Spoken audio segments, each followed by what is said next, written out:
This is David Gilmore, known as LDS Prepper, and I can't see a thing because of these polarized glasses, but hopefully this will work out in the video. I wanted to do an update because I've moved my solar panels from the roof down here to ground mount. It cost me $20,000 to do that, but it was worth it. Before I had my solar panels up on the roof, I had 8 kilowatts of solar panels on the east side, 8 kilowatts on the west side, and then my original solar panel bank here, 5.1 kilowatts down here on the ground. The reason why I moved my solar panels is because I thought I was putting myself at risk. I don't want to be one of those guys on YouTube on a fallen off ladder video. So I was using an extension ladder, and because I am diligent and because we do live off grid, I do take the time when it snows to get the snow off the solar panels, just like I've been doing here. So I've been getting the snow off the solar panels up on the roof for 2 or 3 years. Just felt it was too dangerous. It was just a matter of time until I probably got injured. So it cost me a lot of money, but it's cost a lot less than going to the hospital and getting injured. I did a video on this snow bob, I think that's what it's called. I'll put a link down below this video. But this is what I've been using for the ground mount and the roof mount panels, and it works really, really well. So I've got it here on an extension pole I got at Home Depot, and it just screws on the end, and it's nice and flat.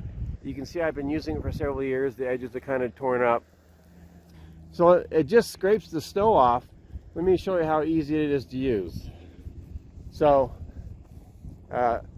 now we got about 3 inches of snow last night, and I'm just taking this and it goes right down the panel. And I found that if I usually go about halfway across the snow bob, I can leave it so it's clean. Now I'm doing this with one hand, so it's not as clean as normal. But if I just go about like that, bring it down, cleans it off nice and easy. So all of you who are considering getting solar panels or have solar panels, I'd encourage you, if you have the space, to put them on the ground. It'll be a lot safer if you live in winter areas like I do, and I just would hate to have someone get injured. Interesting fact, the reason why I put the solar panels on the east and west side of my roof was because I was hoping during winter I'd get earlier sun on the panels and later sun on the panels with the morning and evening sunrise and sunset.